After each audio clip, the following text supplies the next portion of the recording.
আমার সংসারের সৎ মায়ের জন্য আমি তেমন কিছু করতে পারি না। একদিন রাতে সৎ মাকে জোর করে যা করলাম। বন্ধুরাই বিষয় সম্পূর্ণ গল্প জানতে হলে ভিডিওটি না টেনে শেষ পর্যন্ত দেখুন। বন্ধুরা, ভিডিওটি শেষ পর্যন্ত দেখলে আপনি গল্প শুনে অনেক মজা পাবেন। আমাদের ভিডিওটি ভালো লাগলে আমাদের চ্যানেলটি সাবস্ক্রাইব করুন এবং কমেন্ট করে জানিয়ে দিন কোন ধরনের গল্প আপনি শুনতে পছন্দ করেন। চলুন বন্ধুরা, গল্পটি শুরু করি। রাত 11টা বাজে। বাসায় গিয়ে খাবার খাবো, এখনো তার নসিব হয়নি। আর ভালো লাগে না এই দুনিয়ায় কোলাহল, তার মধ্যে সৎমার পেঁচাল একদম সহ্য হয় না। দিনভর কাজ করে রোজগার করি, তা উনার হয় না, আরও টাকা চাই উনার। মনে হয় আমি টাকার মেশিন। হেঁটে হেঁটে বাসায় যাচ্ছি, কোনো গাড়ি নাই যে গাড়ি করে বাসায় যাব। আর গাড়ি করে বাসায় গেলে মা দেখলেও শুরু করবে যে লাট সাহেব পায়ে চলাচল করে আসতে পারে না, গাড়ি লাগে উনার। সারাদিন কাজ করে পা আর চলছে না, পায়ের গোড়ালিগুলো মনে হয় এখনই খুলে পড়ে যাবে।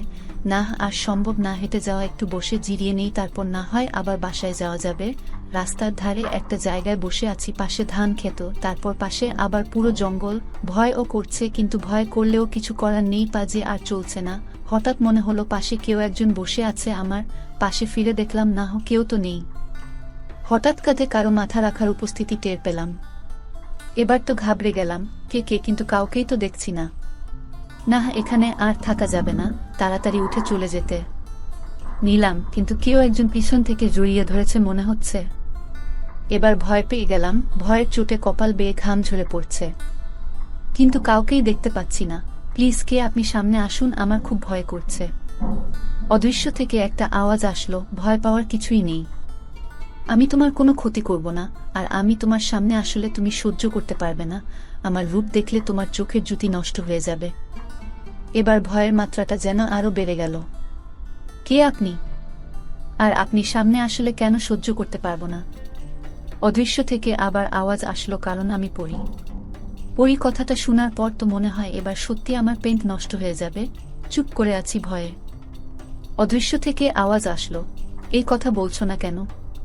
কি বলবো বুঝতে পারতেছি না, কি বলবো আমি? অদৃশ্য থেকে আওয়াজ আসলো, চলো আমরা ওদিকটাতে গিয়ে বসি, ঘাসের উপরে।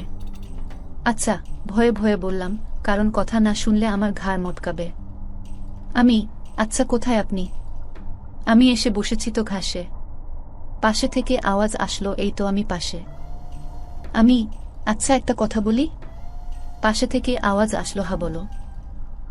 দেখুন, আপনি সামনে না আসলে আমি কথা বলবো কিভাবে? আপনি প্লিজ আমার সামনে আসুন। আচ্ছা, আসবো, তবে তার আগে বলো তোমার কেমন মেয়ে পছন্দ, মানে তোমার স্বপ্নের রানীটা কেমন হবে? আমার পছন্দ সাদাসিধা একটা মেয়ে, যে সাদা একটা সিম্পল ড্রেস পরবে, যাকে এক দেখায় আমি ভালোবেসে ফেলবো, ও রূপে পাগল হয়ে যাব আমি। আচ্ছা, ওয়েট। হঠাৎ দেখলাম সাদা একটা আলোক রশ্মি জ্বলতে জ্বলতে উপরের দিক থেকে নামছে। আলোক রশ্মিটা হঠাৎ বড় হয়ে গেল। আলোক রশ্মিটা বড় হওয়ার পর এত আলোকিত হয়ে গেল যে জায়গাটা আমি চোখে কিছুই দেখতে পাচ্ছি না। হঠাৎ সবকিছু আবার আগের ন্যায় ক্লিয়ার হয়ে গেল, সব স্বাভাবিক হয়ে গেল। পাশে ফিরতেই দেখলাম সাদা ড্রেস পরা একটা মেয়ে আমার পাশে বসে আছে। মেয়েটার দিকে নজর পড়তেই আমার দুনিয়ায় দাড়ি পাল্টে গেল। এত সুন্দর মেয়ে এই জমিনের বুকে এর আগে কখনো আমি দেখি নাই। মনে হচ্ছে জান্নাতের কোনো হুল ভুল করে জমিনে নেমে এসেছে। আমি হা করে ওর দিকে তাকিয়ে আছি। এই কি দেখ, আমার লজ্জা করে তো, এমন করে তাকিয়ে থেকো না। মেয়েটার কথায় আমার ধ্যান আসলো, কিন্তু আমার সবকিছু যেন উলট পাল্ট হয়ে গেল। মাথায় কিছুই কাজ করছে না। আপনার নাম কি? আপনার বাসা কোথায়? আপনি কি করেন? আপনার বাসায় কে কে আছে? এক গাদা প্রশ্নে ছুড়ে মারলাম। মেয়েটা এই স্টপ, আস্তে আস্তে একটা একটা করে জিজ্ঞাসা করো, না হয় একসাথে এতগুলোর উত্তর আমি কিভাবে দিব? মেয়েটা, আমার নাম মাবসুরাতুন নূর, তবে সবাই আমাকে মাবসুরাহ বলে ডাকে।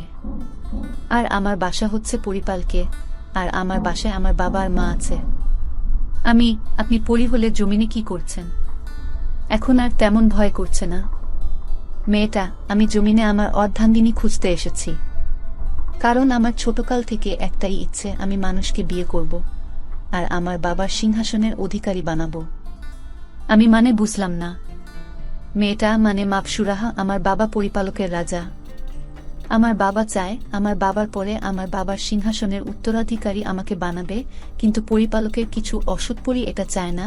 তারা চায় উত্তরাধিকার কোনো পুরুষকে দেওয়া হোক। কেননা আমার বাবার কোনো ছেলে সন্তান নাই, তাই তারা বুদ্ধি করে উত্তরাধিকারী হাতিয়ে নিতে চায়।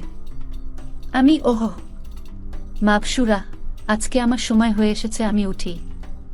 কালকে আবার কথা হবে। আমি এত সময় ধরে বেশ ভালোই লাগছিল মেয়েটার সাথে কথা বলতে। যেই না বলল মেয়েটা চলে যাবে, তখন মনটা খারাপ হয়ে গেল। আচ্ছা, এরপর কি আমাদের আর কখনো কথা হবে? মাপসুরাগ, হ্যাঁ হবে কালকে। আমি আবার একই সময়ে এইখানে তোমার জন্য অপেক্ষা করব। তুমি এসো কেমন?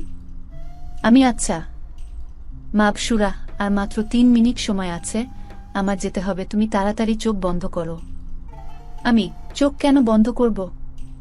মাপসুরা, আরে করতে বলেছি করো না, আর আমি বলার আগ পর্যন্ত চোখ খুলবে না। আমি আচ্ছা। চোখ বন্ধ করতেই হঠাৎ মনে হলো ঠোঁট জোড়া কেউ নিজের দখলে করে নিয়েছে। কারো ঠোঁটের উষ্ণতা অনুভব করলাম। আমারও কেন যেন ভালো লাগছে। মাপসুরা, এই চোখ খুলবে না কিন্তু। আমি আচ্ছা। মাপসুরা একটু পর আমাকে ছেড়ে দিল আর বলল, আমি আমার রূপ পরিবর্তন করছি, চোখ খুললে কিন্তু তোমার ক্ষতি হবে। আমি চোখ বন্ধ করে আছি। একটু পর মেয়েটা বলল, এবার চোখ খুলো। তারপর আমি চোখ খুললাম। তারপর মাপসুরাহকে আর দেখতে পাচ্ছি না। মেয়েটা গেল কোথায়? অনেক ডাকাডাকি করলাম, না কেউ নাই। তারপর মোবাইলটা পকেট থেকে বের করে দেখলাম কয়টা বাজে। ঘড়ির টাইম দেখে মাথায় যেন আকাশ ভেঙে পড়ল। রাত 2টা বাজে। আজকে বাসায় গেলে মা আমাকে মেরেই ফেলবে। তাড়াতাড়ি করে উঠে ঘরের দিকে হাঁটা দিলাম, কিন্তু কেন যেন মনে হচ্ছে ঠোঁট জোড়া মিষ্টি হয়ে আছে। মনে হয় মিষ্টির গোডাউনে ঢুকে কয়েকশত কেজি মিষ্টি খেয়েছি। বাসায় প্রায় পৌঁছে গিয়েছি, আর একটু পথ বাকি। ওহ আচ্ছা, আমার পরিচয় দিতে তো ভুলেই গেছি। আমার নাম আকাশ। পড়ালেখা অনার্স 2য় বর্ষ পর্যন্ত পরে আর পড়া হয়নি, কারণ মা মারা যায়। পরে বাবাও আরও একটা বিয়ে করে নেয়। তিনি চায় না আমি আর পড়ালেখা করি, শো অফ করে দিয়েছি। আর একটা ছোটখাটো দোকানে কাজ করি। এই পরিচয়টা খালি গল্পের ক্ষেত্রে। এবার গল্পে আসি। বাসায় পৌঁছাতেই মাকে ডাক দিলাম। মা এসে দরজা খুলে দিল, সাথে আরও এক গাদা কথা শুনিয়ে দিল। লাট সাহেবের ছেলে, এত রাত অবধি কোথায় ছিলি? তোর কি ঘর বাড়ি নাই নাকি? রাতের বেলায় ঘুমটা নষ্ট করে তোর জন্য দরজা খুলতে হচ্ছে। কাল থেকে এমন হলে ঘরে জায়গা পাবি না। আকাশ, কি আর করা, কথা শোনা তো আমার নসিবে সব সময় লেখা আছে। মাথা নিচু করে রুমে গিয়ে ফ্রেশ হয়ে নিলাম, কিন্তু একটা জিনিস লক্ষ্য করলাম। গায়ে পরনের শার্টটা যখন খুললাম তখন একটা ঘ্রাণ আসলো নাকে। মনে হচ্ছে পাগল হয়ে যাব। ঘ্রাণটা আমাকে একদম পাগল করে দিচ্ছে। তারপর খেয়ে শুয়ে পড়লাম। শুয়ে শুয়ে ভাবছি একটু আগের ঘটনা। মেয়েটাকে একদিনেই মনে ধরে গেছে আমার। আচ্ছা, মাপসুরাহ কি কালকে আমার জন্য ওই জায়গায় অপেক্ষা করবে? কিছুতেই ভুলতে পারছি না মাপসুরাহ কে। ভাবতে ভাবতে ঘুমিয়ে গেলাম। অন্যদিকে মাপসুরাহ ওর পরিপালকে যায়। মাপসুরাহ এর বাবা, কিরে বলির পাঠা পেলি? মাপসুরা, হ্যাঁ বাবা, বলির পাঠা পেয়ে গেছি। একটা অনলাইন পেজে জামা দেখে ভালো লাগল সুইটির। জামা সম্পর্কে অনেক কিছু লেখা, কিন্তু দাম লেখা নাই। সুইটি কমেন্ট করল, দাম কত? ইনবক্সে আসুন। সুইটি মেসেজ পাঠাল, জামাটার দাম কত? কোনো জামা ম্যাডাম? হালকা বেগুনি রঙের জামাটা। জামার কোড নাম্বারটা বলুন প্লিজ। কোড কোথায় পাব? ছবির নিচে লেখা আছে দেখুন। সুইটি আবার পেজে গিয়ে জামাটা খুঁজে বের করল। কোড নাম্বারটা দেখল, M06। জামাটার দাম কত? এটা তো আপা স্টক আউট। সুইটির মেজাজ খারাপ হয়ে গেল। আপনাদের পেজে তো দেখাচ্ছে জামাটা আছে। তাই নাকি? আমি চেক করে আপনাকে জানাচ্ছি। ঘন্টা 3-4 পরে মেসেজ আসল, সরি ম্যাডাম, M06 স্টক নেই। পেজে আপডেট করা হয়নি। এখন আপডেট করা হয়েছে। গোলাপিটা আছে? সরি, কোড নাম্বার বলুন প্লিজ।